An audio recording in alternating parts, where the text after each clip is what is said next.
একটু ভুল করে পড়ে গেলেন আর সঙ্গে সঙ্গে হাত ফুলে গেল, ব্যথা শুরু হলো। অনেকেই ভাবেন শুধু মচকে গেছে, কিন্তু আসলে সেটা হাড়ও ভেঙে যেতে পারে। আপনারা দেখছেন আমি যে ছেলেটির প্লাস্টার করছি, এই ছেলেটি মোটর ভ্যান স্টার্ট দিতে গিয়ে হাতে চোট লাগে এবং ফ্র্যাকচার হয়ে যায়। আমি এক্স রে প্লেটও দিলাম, রিপোর্টটাও দিলাম, দেখলে বুঝতে পারবেন। তো এইরকম ফ্র্যাকচার হলে আমরা সেটাকে সিম্পল ফ্র্যাকচার বলি।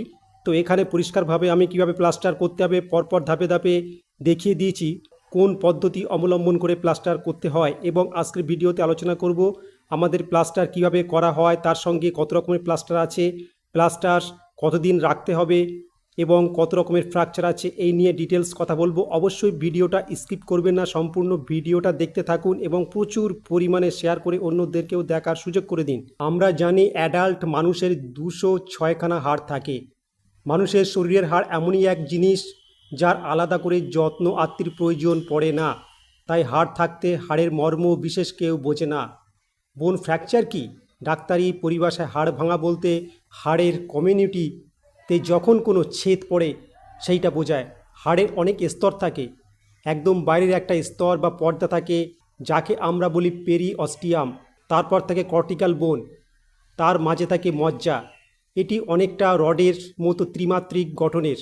রডের যে কোনো একটা অংশ যদি ভেঙে যায় তাহলে বলা যেতে পারে তার কন্টিনিউটিতে ছেদ পড়ল, হয় তা কমপ্লিট ব্রেক নয়তো ইনকমপ্লিট ব্রেক। আবার হাড় নরম পদার্থ দিয়ে তৈরি হলে অনেক সময়ে থেঁতলেও যেতে পারে। হাড়ের ক্ষেত্রে এই সব কিছুকেই ফ্র্যাকচার বলা হয়। ফ্র্যাকচার আবার নানা ধরনের হতে পারে, যেমন কমপ্লিট ফ্র্যাকচার অর্থাৎ হাড় পুরোপুরি ভেঙেছে। দ্বিতীয়ত ইনকমপ্লিট ফ্র্যাকচার, একে গ্রিন স্টিক ফ্র্যাকচারও বলা হয়। সাধারণত বাচ্চাদের এই ধরনের গ্রিন স্টিক ফ্র্যাকচার হয়, এতে একটা দিক ভাঙে অন্য দিকটা ঠিক থাকে। এছাড়া হতে পারে ক্লোজড ফ্র্যাকচার, এতে বাইরের ত্বকের সঙ্গে হাড় ভাঙার কোনো যোগ থাকে না, অর্থাৎ বাইরের ত্বক স্বাভাবিক থাকে কিন্তু ভিতরের হাড় ভেঙে যায়। চতুর্থ ওপেন ফ্র্যাকচার, এতে হাড়ের টুকরোটি বাইরের ত্বকের সংস্পর্শে আসে, ত্বক ফুটো করে সে বেরিয়ে যেতে পারে। পঞ্চমত ডিসপ্লেসড ফ্র্যাকচার, এতে হাড়ের দুটো টুকরো ভেঙে আলাদা হয়ে যায়।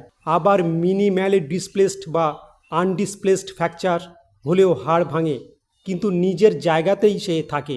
এছাড়াও হেয়ারলাইন ফ্র্যাকচার, স্পাইরাল ফ্র্যাকচার ইত্যাদি নানা ধরনের ফ্র্যাকচার রয়েছে। এখন জানি ফ্র্যাকচারের কারণ। প্রধানত ফ্র্যাকচার হয় কোনো ট্রমা বা ইনজুরি থেকে। এতে হয় হাড় সম্পূর্ণভাবে ভেঙে যায় অথবা হাড়ের সঙ্গে যে মাসল লিগামেন্ট জুড়ে থাকে সেগুলি অনেক সময় ছিঁড়ে বেরিয়ে আসতে পারে, একে বলা হয় অ্যাভালশন ফ্র্যাকচার। আবার অনেক সময় অস্টিওপোরোসিস বা হাড় ফোঁফরা হয়ে থাকলে বা অন্য কোনো কারণেও স্ট্রেস ফ্র্যাকচার হতে পারে। এক্ষেত্রে হাড় নরম থাকে বলে হেয়ারলাইন ফ্র্যাকচার হয়। সাধারণত একটা নির্দিষ্ট জায়গায় বারবার মাইক্রো ট্রমা অর্থাৎ খুব হালকা ধরনের ট্রমা বা চোট থেকেও কিন্তু একটা ফ্র্যাকচার হতে পারে। ধরা যাক কারো পায়ের হাড়ের 10 কেজি ওজন নেওয়ার ক্ষমতা আছে, অথচ সেখানে 15 কেজি ওজন চাপানো হচ্ছে।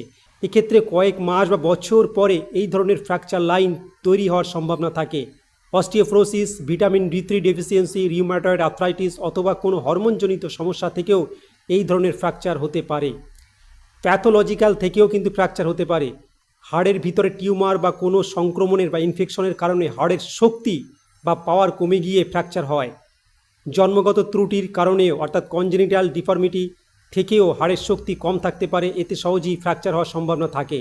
এখন জানবো প্রাথমিক চিকিৎসা, ফার্স্ট এড।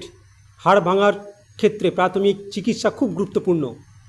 যখনই ফ্র্যাকচার হবে, বিশেষ করে হাত বা পায়ের ক্ষেত্রে হাড় মোটামুটি সোজা করে কোনো শক্ত কাঠি, লাঠি বা কার্ডবোর্ডের সঙ্গে কাপড় বা ব্যান্ডেজ দিয়ে ভালো করে পেঁচিয়ে দিতে হবে যাতে জায়গাটা সোজা থাকে।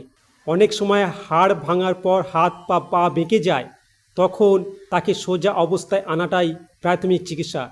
এভাবেই চিকিৎসকের কাছে নিয়ে যেতে হবে।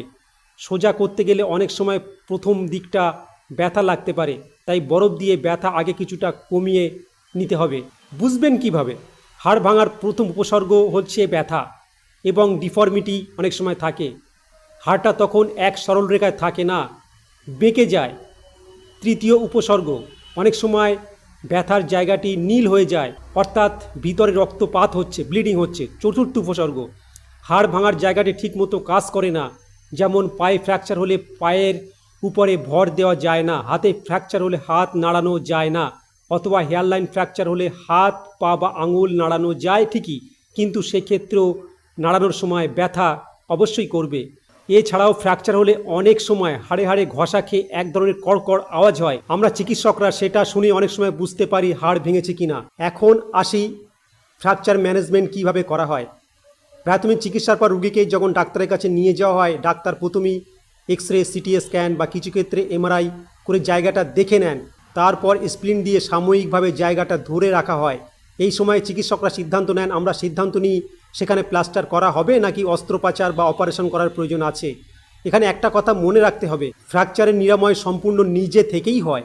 বয়স অনুযায়ী হয়তো কম বা বেশি লাগতে পারে, কিন্তু স্বাভাবিক উপায়েই তার জোড়া লাগে।